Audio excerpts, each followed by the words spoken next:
الله أكبر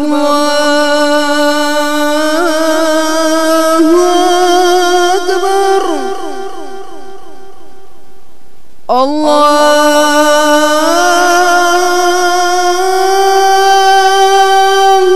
أكبر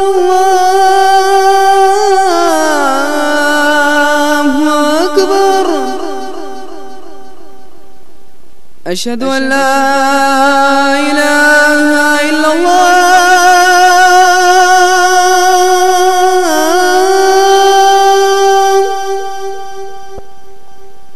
أشهد أن لا إله إلا الله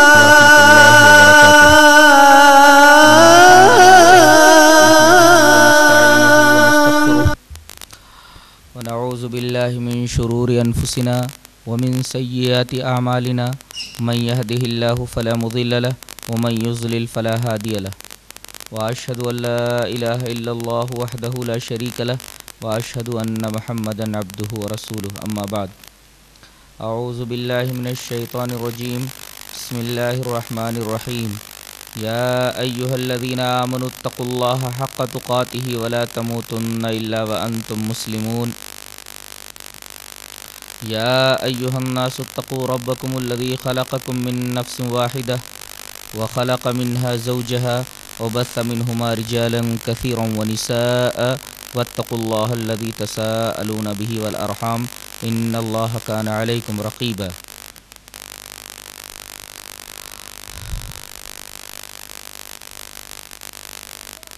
أعوذ بالله من الشيطان الرجيم يا أيها الذين آمنوا اتقوا الله حق تقاته ولا تموتن إلا وأنتم مسلمون حضرات علماء کرام، محترم بزرگوں، نوجوان بھائیوں، پیارے بچوں، پردہ نشین ماں اور بہنوں،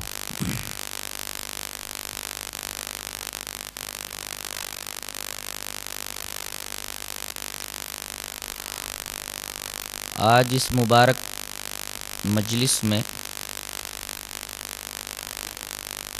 میں آپ حضرات سے تقویٰ کے موضوع پر گفتگو کرنا چاہتا ہوں۔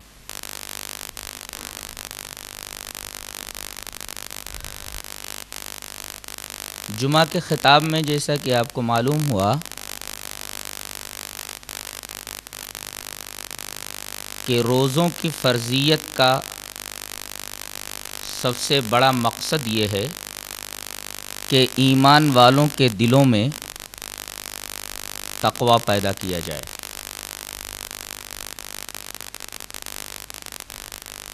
جیسا کہ اللہ تبارک و تعالیٰ نے ارشاد فرمایا، یا ایھا الذین آمنوا کتب علیکم الصیام کما کتب علی الذین من قبلکم لعلکم تتقون۔ اے ایمان والو، تم پر روزے فرض کیے گئے جیسا کہ تم سے پچھلی امتوں پر روزے فرض کیے گئے تھے تاکہ تم متقی ہو جاؤ۔ یہاں فرضیت صیام کا مقصد تقویٰ بتایا گیا ہے۔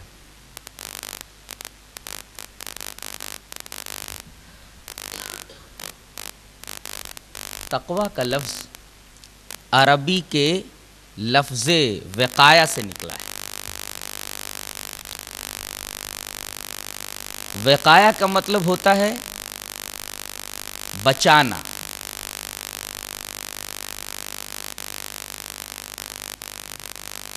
تو تقویٰ کا ایک لغوی معنی ہے اور تقویٰ کا ایک اصطلاحی معنی ہے۔ اصطلاحی معنی سے مراد میری اصطلاح شریعت۔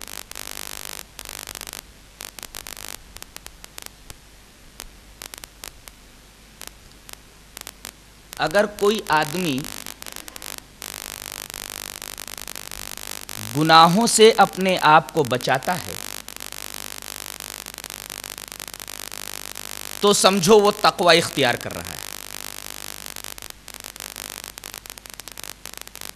لیکن اس میں ایک قابل غور بات اور اہم بات یہ ہے کہ اگر گناہوں سے اپنے آپ کو بچانے کا محرک سبب دنیا ہے تو اس کو تقوی نہیں کہیں گے۔ مثلا آدمی زنا سے اپنے آپ کو بچاتا ہے، چوری سے اپنے آپ کو بچاتا ہے،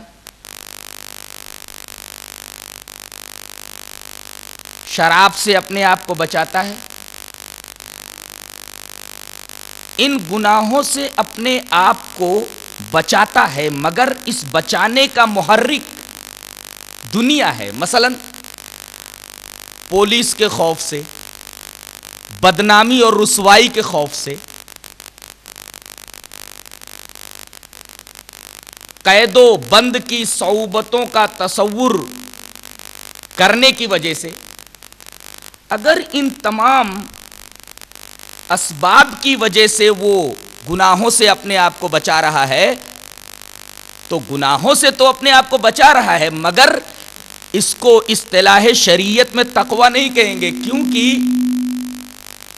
یہاں گناہوں سے بچنے کا محرک دنیا ہے، اس کو ہم احتیاط کوشی کہیں گے، تقوی نہیں۔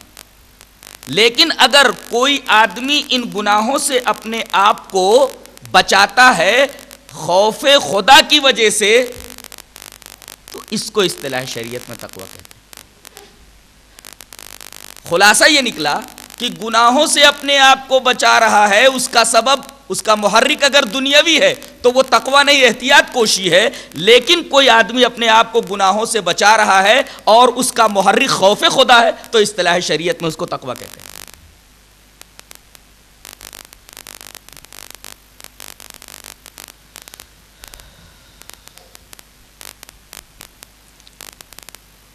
تقوی کے کئی مدارج ہیں۔ سب سے پہلے تو یہ سمجھنا ہے کہ سب سے بڑا تقوی کیا ہے، اس کے بعد تقوی کے 3 مدارج ہمیں سمجھنے ہیں۔ تقوی کا پہلا درجہ ہے حصول تقوی، دوسرا درجہ ہے بقائے تقوی، اور تیسرا درجہ ہے حق تقوی۔ تو آئیے سب سے پہلے ہم یہ جان لیں کہ سب سے بڑا تقوی کیا ہے۔ حدیث پاک آپ حضرات کے گوش گزار کر دوں۔ حدیث اس طرح ہے: حدثنا سریج حدثنا سہیل اخو ابن ابی حزم القطعی قال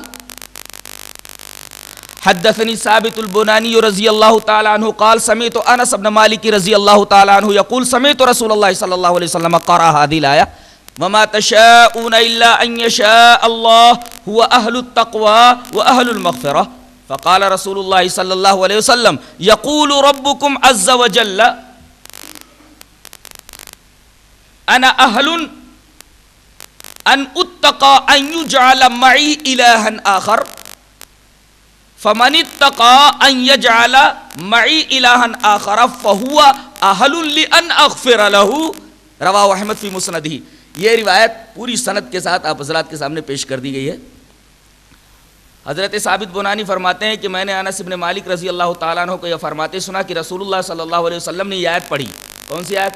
وَمَا تَشَاءُونَ إِلَّا أَن يَشَاءَ اللَّهُ هُوَ أَهْلُ التَّقْوَى وَأَهْلُ الْمَغْفِرَةِ، کہ تم نہیں چاہتے ہو مگر جو اللہ چاہتا ہے۔ یہ تقوی والے اور مغفرت والے۔ پھر رسول اللہ صلی اللہ علیہ وسلم نے ارشاد فرمایا کہ تمہارا رب عز و جل یہ کہتا ہے کہ میں اس بات کا اہل ہوں، لائق ہوں کہ میرے ساتھ کسی دوسرے معبود کو بنائے جانے سے بچایا جائے، میرے ساتھ کسی کو شریک نہ کیا جائے، میرے علاوہ کسی کو معبود بنانے سے بچا جائے، اس کا میں اہل ہوں۔ اور جو شخص اس بات سے اپنے آپ کو بچاتا ہے کہ میرے ساتھ کسی اور کو معبود نہیں بناتا تو وہ اس لائق ہے کہ میں اسے بخش دوں۔ یہ حدیث بتا رہی ہے کہ سب سے بڑا تقوی توحید ہے۔ تقوی کا سب سے اعلیٰ درجہ اور سب سے بڑا تقوی توحید ہے، جیسا کہ اس حدیث پاک سے ثابت ہے۔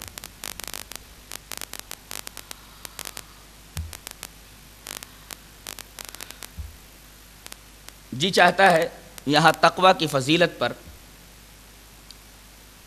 ایک حدیث آپ کے سامنے پیش کر دوں۔ حدیث اس طرح ہے، وعن معاذ بن جبل رضی اللہ تعالی عنہ قال لما بعثه رسول اللہ صلی اللہ علیہ وسلم الى اليمن خرج معه رسول اللہ صلی اللہ علیہ وسلم یوصیہ ومعاذ راکب ورسول اللہ صلی اللہ علیہ وسلم یمشی تحت راحلته فلما فرغ قال یا معاذ انك عسى الا تلقاني بعد عامي هذا او لعلك ان تمر بمسجدي هذا او قبري فبكى معاذ جشعا لفراق رسول الله صلى الله عليه وسلم ثم التفت فاقبل بوجهه الى المدينه فقال ان اولى الناس بي المتقون من كانوا وحيث كانوا رواه احمد في مسنده۔ یہ روایت امام احمد بن حنبل رحمۃ اللہ علیہ مسند احمد میں ایسے ہی لائے ہیں۔ حضرت معاذ بن جبل رضی اللہ تعالیٰ عنہ فرماتے ہیں کہ ایک دفعہ مجھے نبی کریم صلی اللہ علیہ وسلم یمن بھیج رہے تھے، بڑی دور تک چلتے چلتے میرے ساتھ آ گئے۔ معاذ سواری پر سوار ہیں اور نبی کریم صلی اللہ علیہ وسلم ان کے ساتھ سواری کے نیچے نیچے چل رہے ہیں۔ معاذ سوار ہیں اور نبی کریم صلی اللہ علیہ وسلم پیدل ان کے ساتھ چل رہے ہیں۔ معاذ اترنا چاہ رہے تھے لیکن نبی کریم صلی اللہ علیہ وسلم نے فرمایا نہیں، بیٹھے رہو۔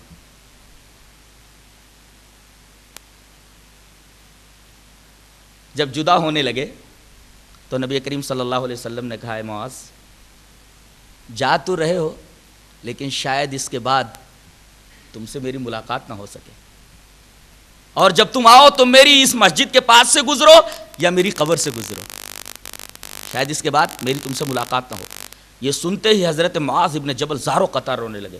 فبکا معاذ جشعا لفراق رسول اللہ صلی اللہ علیہ وسلم، رسول اللہ صلی اللہ علیہ وسلم کی جدائی کا تصور کر کے حضرت معاذ زارو قطار رو پڑے۔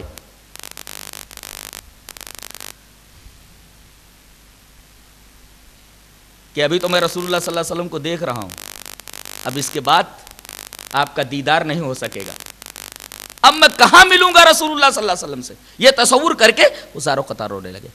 تو نبی کریم صلی اللہ علیہ وسلم پلٹے اور مدینہ کی طرف اپنا رخ کیا، فاقبل بوجهه الى المدینہ، اور اس کے بعد حضرت معاذ سے یہ کہا گھبراؤ نہیں، ان اول الناس بی المتقون من كانوا وحيث كانوا، قیامت کے دن مجھ سے سب سے زیادہ قریب وہ ہوں گے، میرے ساتھ ہوں گے جو تقوی والے ہوں گے، جن کے دلوں میں اللہ کا تقوی ہوگا، وہ جہاں کے بھی رہنے والے ہوں اور جو بھی ہوں، من کانو و حیث کانو، جو بھی ہوں اور جہاں کے بھی رہنے والے ہوں، سب سے زیادہ قریب میرے قیامت کے دن متقی لوگ ہوں گے۔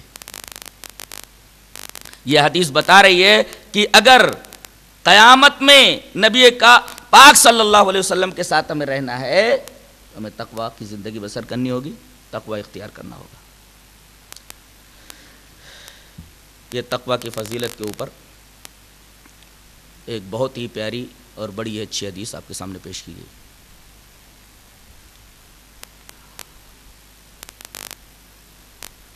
آج سب سے زیادہ ضرورت کس چیز کی ہے؟ پہلے یہ سمجھ لیجئے، اور سب سے زیادہ ضرورت انسان کو کس چیز کی ہے وہ سمجھ لیں۔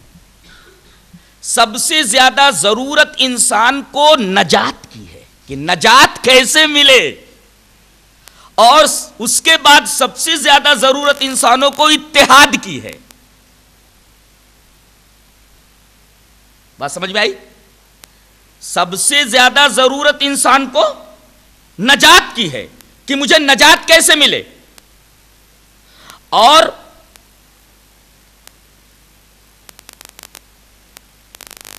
انسان کی دوسری طلب یہ ہے، انسان یہ چاہتا ہے کہ اتحاد کیسے ہو۔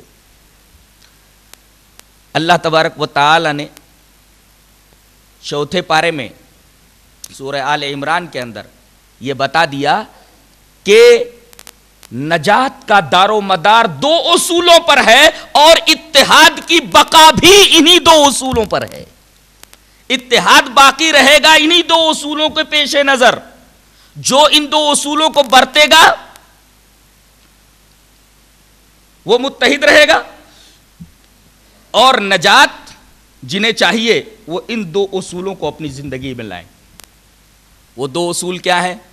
اللہ تبارک و تعالی نے فرمایا یا ایھا الذین آمنوا اتقوا اللہ حق تقاتہ ولا تموتن الا وانتم مسلمون. پہلی چیز تقوی ہے, یہ پہلا اصول ہے نجات کا. اور دوسرا واعتصموا بحبل اللہ جميعا ولا تفرقوا. علماء جب تقریر کرتے ہیں تو بات یہاں سے شروع کرتے ہیں, واعتصموا بحبل اللہ جميعا. حالانکہ یہ آدھی بات ہے, انہیں بات پہلے سے شروع کرنی چاہیے. یا ایھا الذین آمنوا اتقوا اللہ سے, یا ایھا الذین آمنوا اتقوا اللہ, یہ نجات کا پہلا اصول ہے. اور دوسرا اصول واعتصموا بحبل اللہ جميعا, قرآن و حدیث کو مضبوطی سے تھام لو, یہ نجات کا دوسرا اصول ہے. تو نجات کے دو اصول اللہ تبارک و تعالیٰ کا تقوی اور اعتصام بحبل اللہ, قرآن و حدیث کو مضبوطی سے تھامنا, ان دو چیزوں کے اوپر نجات کا دار و مدار ہے. اگر کسی کو نجات چاہیے تو تقوی اختیار کرے اور قرآن و حدیث کو مضبوطی سے پکڑ لے, نجات مل جائے گی. اور اتحاد بھی انہی دونوں اصولوں کو سامنے رکھ کر کے برت کر کے ممکن ہوگا.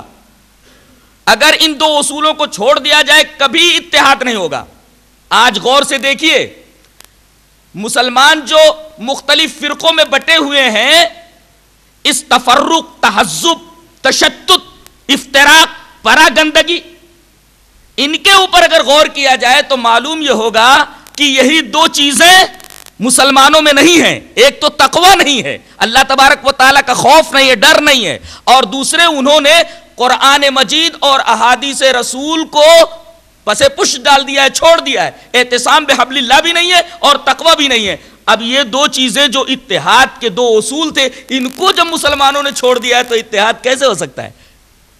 تو نجات چاہیے تو انہی دونوں چیزوں کو اختیار کرنا ہوگا, تقوی اور اعتصام بحبل اللہ. اور اگر اتحاد مطلوب ہے تو انہی دونوں چیزوں کو اختیار کرنا ہوگا, تقوی اور اعتصام بحبل اللہ.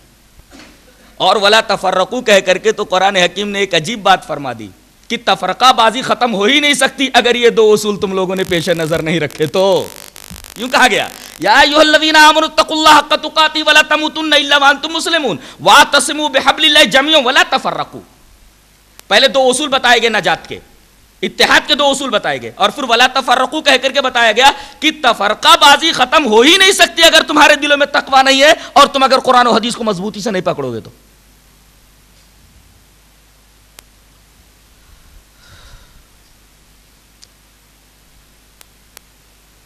فرقہ پرستی کے اوپر اگر نگاہ ڈالی جائے تو نمایاں چیز یہی نظر آئے گی, تقوی نہیں ہے اور قرآن و حدیث کو مضبوطی سے تھاما نہیں گیا ہے.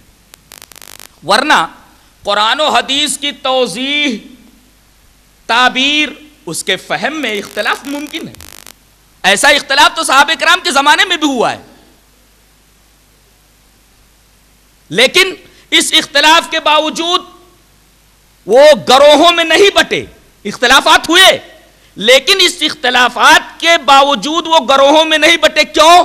اختلاف کے باوجود ان کا مرکز اطاعت اور محور عقیدت تبدیل نہیں ہوا تھا. محور اطاعت اور مرکز عقیدت وہ تبدیل نہیں ہوا تھا. مرکز اطاعت جناب محمد رسول اللہ صلی اللہ علیہ وسلم اور محور عقیدت قرآن و حدیث. اختلاف کے باوجود ان دونوں مراکز اور محوروں سے الگ نہیں ہٹے تھے, لہذا وہ گروہ بندیوں میں نہیں بٹے. آج غور کریں تو آپ یہ بات اچھی طرح سمجھ لیں گے کہ جب سے شخصیات کے نام پر مختلف دبستان فکر مارز وجود میں آئے, اپنے اپنے اماموں اور اپنی اپنی پسندیدہ شخصیات کے آرا اور اقوال اور ان کے اجتہادات اور ان کی فقہ کو اولین حیثیت دے کر کے قرآن اور حدیث کو انہوں نے, اللہ اور اس کے رسول کی باتوں کو انہوں نے ثانوی حیثیت دے دی. اسی وجہ سے افتراق کا المیہ عالم اسلام میں ظہور پذیر ہوا. ورنہ اختلاف تو فطری ہے, اختلاف تو صحابہ کرام میں بھی ہوا, لیکن اختلاف کے باوجود مرکز اطاعت اور محور عقیدت چینج نہیں ہوا. یہاں محور عقیدت مرکز اطاعت چینج ہو گیا. مرکز اطاعت اب نبی نہ رہ کر کے امام ہو گئے ہیں, اور محور عقیدت قرآن و حدیث نہ ہو کر کے فقہ ہو گئی ہے. اسی سے افتراق کے عالمیہ کا ظہور ہوا. ورنہ اختلاف تو فطری ہے, اختلاف تو صحابہ کرام میں بھی تھا مسائل میں, لیکن وہ گروہوں میں کیوں تقسیم نہیں ہوئے؟ اس لیے کہ اختلاف کے باوجود مرکز اطاعت اور محور عقیدت کبھی چینج نہیں ہوا. اس بات کو اچھی طرح نگاہ میں رکھیے. تو ہم یہ بتا رہے تھے کہ نجات کے دو اصول, اتحاد کے دو اصول, تقوی اور اعتصام بحبل اللہ. ان کے بغیر نہ نجات ممکن ہے اور نہ ان دونوں کے بغیر اتحاد ممکن ہے.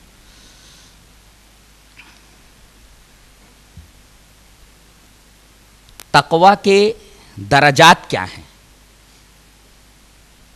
تقوی کے 3 درجات ہیں, تقوی کے 3 مراتب ہیں. پہلا مرتبہ ہے حصول تقوی. یہ بہت ساری نیکیوں کے ذریعے حاصل ہو جاتا ہے, خاص طور سے رمضان کے روزوں کے ذریعے بہت ساری نیکیوں سے تقوی حاصل ہوتا ہے, لیکن سب سے زیادہ تقوی حاصل ہوتا ہے رمضان کے روزوں کو برت کر کے. تو پہلا مرتبہ ہے حصول تقوی کا. آپ نیکیاں بہت زیادہ کیجئے, رمضان کے روزے اچھی طریقے سے رکھیے, آپ کو تقوی حاصل ہو گیا. کسی چیز کا حاصل ہو جانا ہی کافی نہیں ہے, آپ کو تقوی مل گیا. اب دوسرا اسٹیپ کیا ہے, دوسرا مرتبہ کیا ہے؟ بقائے تقوی, تقوی کو باقی رکھنا. حصول تقوی ہو گیا, تقوی آپ نے حاصل کر لیا رمضان کے روزوں کے ذریعے یا بہت ساری نیکیاں کر کے. اب وہ گوہر نایاب آپ کو جب مل گیا, وہ قیمتی چیز جس کا نام تقوی ہے وہ آپ کو حاصل ہو گئی. اب دوسرا مرتبہ یہ ہے کہ اس کو باقی رکھیے. یہ ہے بقائے تقوی, جو تقوی کا دوسرا اسٹیپ ہے, تقوی کا دوسرا مرتبہ ہے, تقوی کا دوسرا درجہ ہے. یہ باقی کیسے رہے گا؟ صحبت سے. اچھی صحبتیں اختیار کرو تب تقوی باقی رہے گا. غلط صحبتوں میں پڑو گے تقوی ہاتھ سے کھو دو گے.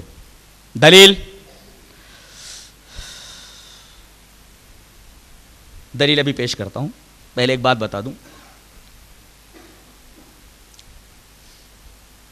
اللہ تبارک تعالی ارشاد فرماتا ہے, یا ایھا الذین آمنوا اتقوا اللہ وکونوا مع الصادقین.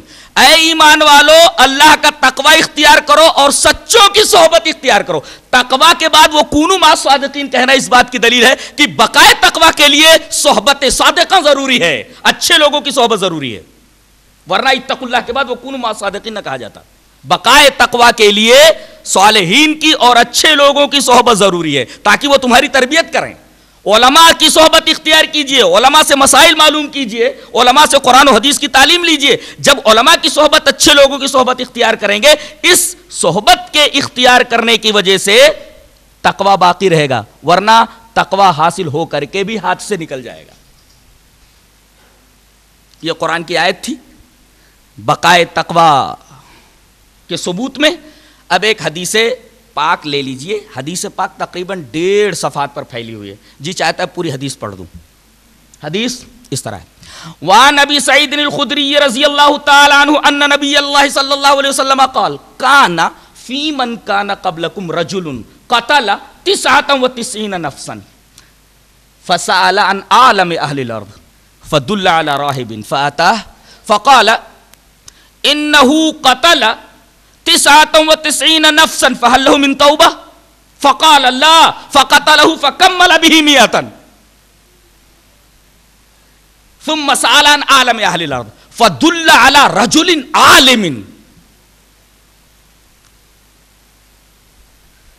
فقال انه قتل 100 نفس فهل له من توبہ فقال نعم ومن يحول بينه وبين التوبہ انطلق الى ارض كذا وكذا انطلق الى ارض كذا وكذا فان بهم اناس يعبدون الله فاعبد الله معهم ولا ترجع الى ارضك فانها ارض سوء فانطلق حتى اذا نصف الطريق اتاه الموت فاختصمت فيه ملائكة الرحمة وملائكة العذاب فقالت ملائكة الرحمة جاء تائبا مقبلا قلبه الى الله وقالت ملائكة العذاب انه لم يعمل خيرا قط فاتاهم ملك في صورة آدمي فجعلوه بينهم فقال قيسوا بين الارضين فإلى أيتهما أدنى كان أدنى فهو له فقاسوا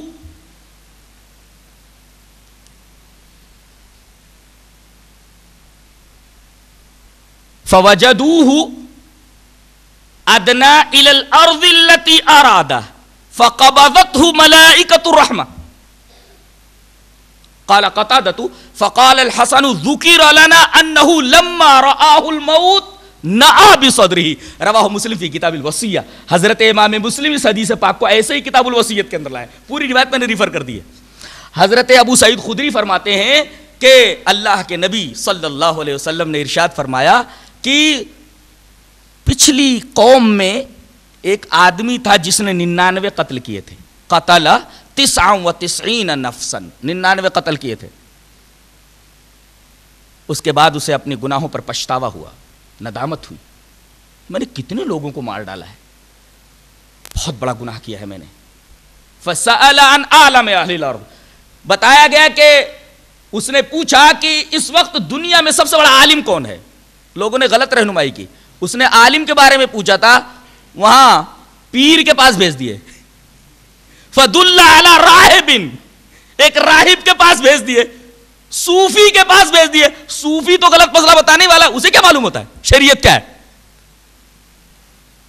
آیا صوفی صاحب کے پاس, فاتا, صوفی صاحب نے کہا ہو سکتا ہے کچھ نظر و نیاز لے کر کے آیا ہو. جا کیا بات ہے بیٹا؟ کہا کہ حضرت ایسا ہے میں نے 99 قتل کیے ہیں, مسئلہ یہ پوچھنے آیا ہوں آپ سے, میرے لیے توبہ ہے؟ فَاللَّهُ مِن توبہ. کہا کہ خبیث کہیں کا, میرا کمرہ تو نے ناپاک کر دیا, چل یہاں سے. کہا کہ اچھا میرے لیے توبہ نہیں ہے. تلوار نکالی, فَقَتَلَهُ فَكَمَّلَ بِهِ 100. 99 قتل کیے تھے, 100 کی عدد پوری کر لی. فَكَمَّلَ بِهِ 100, اس کو قتل کر کے 100 کی عدد پوری کر لی. اس کے بعد اسے احساس ہوا یہ خالی پیر ہی تھا, صوفی تھا لگتا ہے, اس کو کچھ علم نہیں تھا. آ کر کے لوگوں سے پوچھا, ارے بھائی سب سے بڑے عالم کے بارے میں مجھے بتاؤ, صوفی کے پاس مت لے چلو, عالم کے پاس بتاؤ. عالم کے پاس جاؤں میں, عالم کو بتاؤ. فدل علی رجل عالم, بتایا گیا کہ فلاں عالم آدمی کے پاس چلا جا, وہ عالم ہے. آیا, کہا کہ بیٹے کیسے آنا ہوا؟ کہا کہ حضرت ایسا ہے کہ 99 تو قتل میں نے کیے تھے, ایک پیر صاحب کے پاس گیا تھا فتویٰ پوچھنے کے لیے کہ میرے لیے توبہ ہے یا نہیں ہے. انہوں نے کہا میرے لیے توبہ نہیں ہے, تو ان کو بھی قتل کر کے میں نے 100 کی عدد پوری کر لی ہے. قتلہ 100 نفس, 100 کی عدد پوری ہو گئی, 100 آدمیوں کو انہوں نے مار ڈالا ہے. اب یہ پوچھنا ہے آپ سے, فَهَلْ لَهُ مِن توبہ, اگر میں توبہ قبول کروں تو اللہ تبارک و تعالی مجھے معاف کر دے گا؟ قال نعم, کیوں نہیں, اللہ تبارک و تعالی اب بھی تجھے معاف کرنے کے لیے تیار ہے, شرط یہ ہے کہ توبہ کر لے تو. وَمَنْ يَحُولُ بَيْنَهُ وَبَيْنَ التَّوْبَةِ, کون تیرے درمیان اور توبہ کے درمیان حائل ہو سکتا ہے؟ کہا کہ اب میں توبہ کرتا ہوں, میں اپنے اس گناہ سے توبہ کرتا ہوں. کہا کہ ٹھیک ہے, لیکن دیکھو جس ماحول میں تم رہ رہے ہو وہ ماحول ٹھیک نہیں ہے. یہ تقویٰ جو تم نے اختیار کیا ہے, جو تم نے توبہ کی ہے, ہو سکتا ہے اس غلط ماحول میں جس میں اب تک تم رہ رہے تھے, اس میں جانے کے بعد پھر تمہارے ہاتھ سے تقویٰ نکل نہ جائے. تو اب ایسا کرو, انطلق الی ارض کذا و کذا, فلاں فلاں جگہ پر چلے جاؤ, فلاں فلاں گاؤں میں چلے جاؤ. کیوں؟ فَإِنَّ بِهِمْ أُنَاسًا يَعْبُدُونَ اللَّهَ, وہاں بڑے اچھے لوگ ہیں, نیک لوگ ہیں جو اللہ تبارک و تعالیٰ کی عبادت کرتے ہیں. فَعْبُدِ اللَّهَ مَعَهُمْ, وہاں اسی سرزمین میں اسی گاؤں میں رہ کر کے ان نیک لوگوں کی صحبت میں رہ کر کے اللہ تبارک و تعالیٰ کی عبادت کرنا. وَلَا تَرْجِعْ إِلَىٰ أَرْضِكَ, اپنی سرزمین میں کبھی مت لوٹنا. فَإِنَّهَا أَرْضُ سُوءٍ, وہ غلط زمین ہے, وہ گناہ والی زمین ہے, بری زمین ہے وہ. اس کا مطلب یہ ہوا کہ ماحول اگر خراب ہو تو ماحول کا اثر آدمی کی طبیعت کے اوپر پڑتا ہے. ماحول سے مزاج بدل جاتے ہیں, آدمی کی طبیعت بدل جاتی ہے, آدمی کے سوچنے کا انداز بدل جاتا ہے, انداز فکر بدل جاتا ہے. لہذا غلط صحبتوں سے اجتناب کرنا ضروری ہے. صحبت کے اوپر بحث تو ابھی کروں گا میں، پہلے یہ بتا دوں اس کا انجام کیا ہوا. اس عالم کے بتانے پر وہ اس سرزمین کی طرف چلا، فانطلق، اس سرزمین کی طرف چلا جہاں نیک لوگ تھے، جن کے ساتھ رہ کر کے اسے عبادت کرنی تھی، جن کی صحبت میں رہنا تھا. فانطلق حتی اذا نصف الطریق، ابھی آدھے ہی راستے میں آیا تھا کہ اتاہ الموت، موت کا فرشتہ آ گیا، روح نکال لی اس کی. اب ملائکہ رحمت اور ملائکہ عذاب دونوں کے دونوں آ گئے. ملائکہ رحمت نے کہا ہم لے جائیں گے اس کی روح کو، ملائکہ عذاب نے کہا کہ ہم اس کی روح کو لے جائیں گے. ملائکہ رحمت نے یہ دلیل دی کہ اس نے توبہ کر لی تھی، اور توبہ کے بعد یہ اچھے اعمال کی نیت کرنے کے بعد یہ اس سرزمین میں جا رہا تھا جس میں اچھے لوگ تھے. توبہ کرنے کے بعد اچھے اعمال کی نیت کر کے یہ جا رہا تھا. یہاں توبہ بھی پائی گئی اور اچھے اعمال کی نیت بھی پائی گئی. مقبلم بقلبہ اللہ، اس کا دل اللہ کی طرف جھکا ہوا تھا اور توبہ کر چکا تھا، لہذا ہم لے جائیں گے. ملائکہ عذاب نے یہ دلیل پیش کی انہ لم یعمل خیرا قط، اس نے تو ایک نیکی بھی نہیں کی ہے، اس نے تو ایک نیکی بھی نہیں کی ہے. اب تک تو سارے گناہ ہی کرتا رہا، 99 کو قتل کیا تھا، ایک صوفی کو بھی مار دیا اس نے، ابھی تو ایک نیکی بھی اس نے نہیں کی، لہذا ہم لے جائیں گے. اللہ تبارک و تعالیٰ نے ایک فرشتوں کو بصورت آدمی ان کے درمیان فیصل بنا کر کے بھیجا. فَأَتَاهُمْ مَلَكٌ فِي صُورَةِ آدَمِيٍّ فَجَعَلُوهُ بَيْنَهُمْ فَقَالَ، کہا کہ تم ہمارے درمیان حکم بن جاؤ اور فیصلہ کر دو کون لے جائے. فرشتے نے فیصلہ یہ کیا، دونوں زمینوں کو ناپ لو. قیسوا بین الارضین، دونوں زمینوں کے درمیان فاصلے کو ناپ لو. فَإِلَىٰ أَيَّتِهِمَا أَدْنَىٰ كَانَ أَدْنَىٰ فَهُوَ لَهُ، جس زمین کی طرف بڑھا ہوا پایا جائے اسی زمین کی طرف مان کر کے اس کے اوپر حکم لگا دیا جائے. فرشتوں نے زمین ناپی تو دیکھا کہ جس سرزمین کی طرف جا رہا تھا وہ اپنی سرزمین کے مقابلے میں اس کی طرف اس کا بدن زیادہ تھا. ملائکہ رحمت نے کہا ہم اسے لے جائیں گے، اور ملائکہ رحمت اس کو لے کر چلے گئے. کہتے ہیں کہ جب وہ مرنے لگا تو اتنی تڑپ تھی اچھے لوگوں کی صحبت میں جانے کے لیے اور اچھی سرزمین میں کہ وہ اپنے سینے کے بل اس سرزمین کی طرف لیٹ کر کے چل رہا تھا، کوشش کر رہا تھا کہ اور آگے بڑھ جاؤں اور آگے بڑھ جاؤں. ایسی تڑپ ہونی چاہیے توبہ کے بعد نیک اعمال کرنے کی، تب اللہ تبارک و تعالی بڑے سے بڑے گناہ کو بخش دے گا. قتل کتنا بڑا گناہ ہے، لیکن اللہ تبارک و تعالی 99 کیا 100 آدمیوں کے قاتل کو معاف کر دے. شرط یہ ہے کہ جس طرح اس آدمی نے توبہ کی ہے اور نیکی کا جو جذبہ لے کر کے وہ نیکوں کی سرزمین کی طرف چلا تھا، وہ جذبہ اس کے دل کے اندر پایا جائے. مرتے مرتے وہ سینے کے بل اپنے آپ کو گھسیٹ رہا ہے کہ اس سرزمین کی طرف تھوڑا اور آگے بڑھ جائے. یہ جذبہ ہو نیکیوں کا توبہ کے بعد، تب اللہ تبارک و تعالیٰ اس کے سارے گناہوں کو معاف کر دے گا، چاہے اس کے گناہ پہاڑوں کے برابر کیوں نہ ہو. سب سے بڑا تقوی توحید. تقوی کے 3 مدارج. پہلا درجہ ہے حصول تقوی، جو نیکیوں اور خاص طور سے رمضان کے روزوں کے ذریعے حاصل ہوتا ہے. حصول تقوی کافی نہیں ہے جب تک کہ بقائے تقوی نہ ہو. بقائے تقوی کے لیے صحبت صالحہ ضروری ہے، اچھے لوگوں کی صحبت ضروری ہے، غلط ماحول سے کنارہ کشی ضروری ہے. سعدی رحمۃ اللہ علیہ کا ایک لطیفہ، ایک حکایت ان کی میں نے گلستہ میں پڑھی. حکایت اس طرح ہے: گلے خوشبوئے در حمام روزے، رسید از دست محبوب بدستم، بدو گفتم کی مشکی یا عبیری کی از بوئے دلاویز تو مستم. وہ گفتم من گلے ناچیز بودم ولیکن مدت باگل نشستم، جمال ہم نشیں دربہ نثر کرد وگرنہ من ہما خاکم کی ہستم. سعدی فرما رہے کہ میں اپنے ایک دوست کے ہاں گیا تو مجھے نہانے کی ضرورت تھی، تو میرے دوست نے کہا یہ حمام ہے اور یہ مٹی ہے. پہلے تو اس طریقے کے صابن وغیرہ نہیں تھے جیسے آج کل پائے جاتے ہیں، مٹی وغیرہ سے لوگ نہاتے تھے، لیکن خوشبودار مٹی تھی. وہ خوشبودار مٹی لے کر کے غسل خانے میں نہانے کے لیے گھسے، اور جب انہوں نے پانی ڈال کر کے بدن پر اس مٹی کو جو بطور صابن تھی اس کو جب ملنے لگے تو اس مٹی سے خوشبو آنے لگی. تو سعدی کہتے ہیں کہ میں نے رک کر کے اس مٹی سے پوچھا، بدو گفتم کی مشکی یا عبیری کی ازبو دلاوے تو مستم، میں نے اس مٹی سے پوچھا کہ تو مشک ہے یا عبیر ہے؟ تو مٹی نہیں لگتی، اس لیے کہ میں تیری دلاویز خوشبو سے مست ہو گیا ہوں۔ تو مٹی کہنے لگی بگفتا من گلے ناچیز بودم ولیکن مدت باگل نشستم۔ مٹی کہنے لگی میں تو ایک ناقص حقیر اور ناچیز مٹی تھی، لیکن میں مدتوں پھول کی صحبت میں رہی ہوں۔ جمال ہم نشین درما نثر کرد وگرنہ من ہما خاکم کی ہستم۔ میرے ہم نشین کے، میرے دوست کے جمال نے، خوبصورتی نے میرے اندر اثر کر دیا، وگرنہ میں وہی مٹی کی مٹی ہوں۔ تو صحبت کا اثر صرف انسانوں کے اوپر نہیں پڑتا، بے جان چیزوں کے اوپر بھی صحبت کا اثر پڑتا ہے۔ سعدی نے ایک اور بات کہی ہے، جی چاہتا وہ بھی پیش کر دوں۔ کہتے پسرے نوح با بداں بنشست خاندان نبوتش گم شد، سگے اصحاب کہف روزے چند پے نیکا گرفت مردم شد۔ نوح علیہ السلام کے لڑکے کنعان کی صحبت بری ہو گئی تو اس کی نبوت کا خاندان گم ہو گیا، اللہ تبارک و تعالیٰ کے عذاب کی لپیٹ میں آیا، ڈبو دیا گیا۔ اور اصحاب کہف کا کتا نجس جانور، چند لوگ اچھے نوجوان، چند دن اچھے نوجوانوں کی صحبت میں رہا، آدمی ہو گیا۔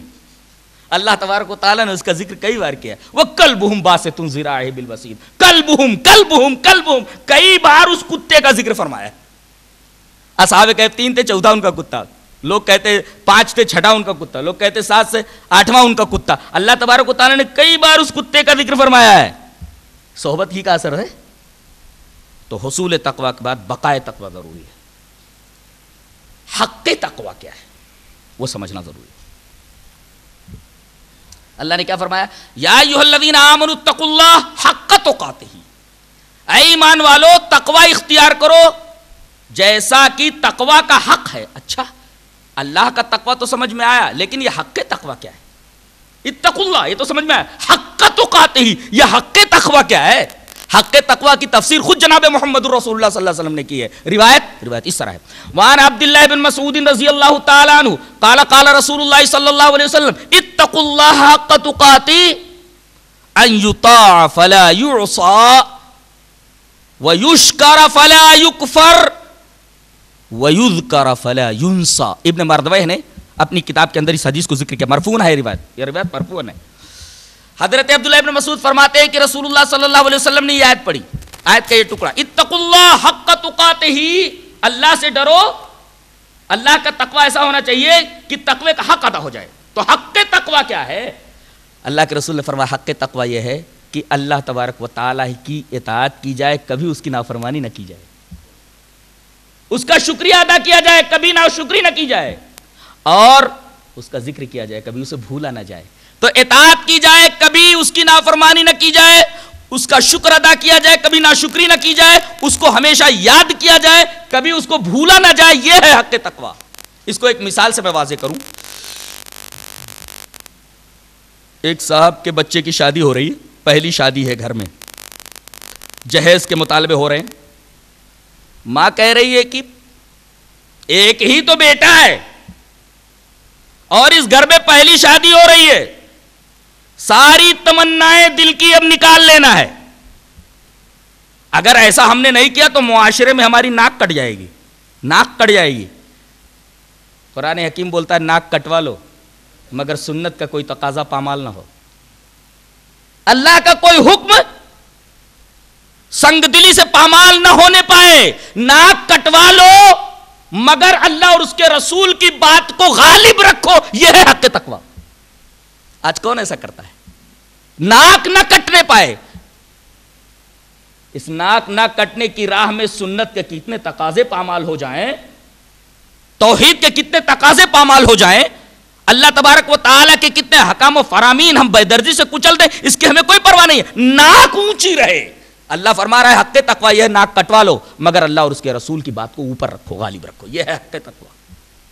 ایسا زندگی کے ہر معاملے میں کرو، اللہ اور اس کے رسول کی بات جہاں مغلوب ہو رہی ہو وہ چیز چھوڑ دو، اللہ اور اس کے رسول کی بات کو ہمیشہ غالب رکھو، یہ ہے حق تقوی مختصر لفظوں میں۔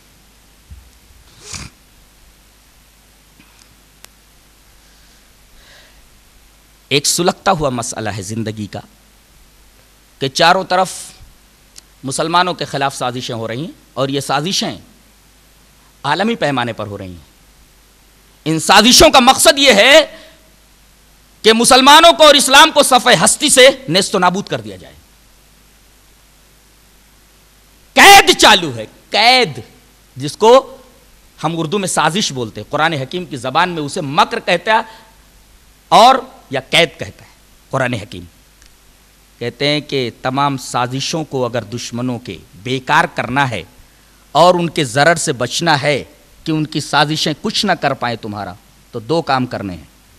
وَإِن تَصْبِرُوا وَتَتَّقُوا لَا يَضُرُّكُمْ كَيْدُهُمْ شَيْئًا، اگر تم صبر کرو اور تقوی اپنی زندگی میں لے آؤ تو دنیا کی تمام طاقتیں مل کر سازش کر لیں، تمہیں کوئی ضرر نہیں پہنچا سکتا۔ کتنا آسان نسخہ بتا دیا گیا ہے۔ سازشیں کرتے رہیں لوگ، سازشیں کامیاب نہیں ہو سکتی اگر تمہاری زندگی میں صبر اور تقوی ہو۔ یہ میرا قول نہیں، کسی اور کا قول نہیں، یہ اللہ تبارک و تعالیٰ کا قول ہے، اللہ کا فرمان ہے۔ وَإِن تَصْبِرُوا وَتَتَّقُوا لَا يَضُرُّكُمْ كَيْدُهُمْ شَيْئًا۔ یہ ایک سلگتا ہوا مسئلہ ہے۔ دوسرا برننگ ٹاپک ہے زندگی کا، روزی کا۔ روزی، ہر آدمی روزی کے پیچھے پریشان ہے۔ اللہ تبارک و تعالیٰ بتاتا ہے کہ ایک نسخہ بتا رہا ہوں، وہ نسخہ تم اپنی زندگی میں لے آؤ، روزی کا مسئلہ بھی حل کر دیتا ہوں۔ وَمَن يَتَوَكَّلْ عَلَى اللَّهِ فَهُوَ حَسْبُهُ وَيَرْزُقْهُ مِنْ حَيْثُ لَا يَحْتَسِبُ۔ اللہ تبارک و تعالیٰ کا تقوی اختیار کرو، تمہاری روزی کا مسئلہ بھی ہم حل کیے دیتے ہیں۔ شرط یہ ہے کہ اللہ تبارک و تعالیٰ کا تقوی اختیار کرو۔ سورہ طلاق کو آغاز سے پڑھیے، اس کے بعد تقوی کا بیان دیکھیے، توکل کا بیان دیکھیے، اور اس کے بعد اللہ تبارک و تعالیٰ کا وعدہ دیکھیے، اور ایسی جگہ سے روزی دینے کا وعدہ کر رہا ہے جہاں سے آدمی کو گمان بھی نہیں ہوگا۔ شرط یہ ہے کہ آدمی تقوی اختیار کرے۔ تو یہ جو دو سلگتے ہوئے زندگی کے مسائل ہیں، ان کا حل صرف اور صرف تقوی میں ہے۔ یہ قرآن حکیم کا بیان ہے، یہ قرآن حکیم کا بیان ہے۔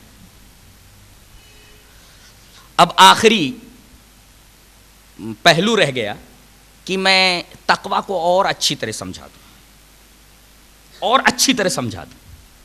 دیکھو، کسی میلے کچیلے کپڑے کو جب رنگنا ہوتا ہے تو سب سے پہلے کیا کیا جاتا ہے؟ اسی میلے کچیلے کپڑے کو رنگ میں ڈال دیتے ہیں؟ نہیں، میلے کچیلے کپڑے کو پہلے صابن اور سوڈے سے دھل کر کے صاف کیا جاتا ہے، سکھایا جاتا ہے، اور اس کے بعد استری کر دیا جاتا ہے۔ یہ مرحلہ ہے ایمان کا۔ کفر کی غلاظت دل سے نکل گئی، ایمان آ گیا، یہ پہلا مرحلہ ہے۔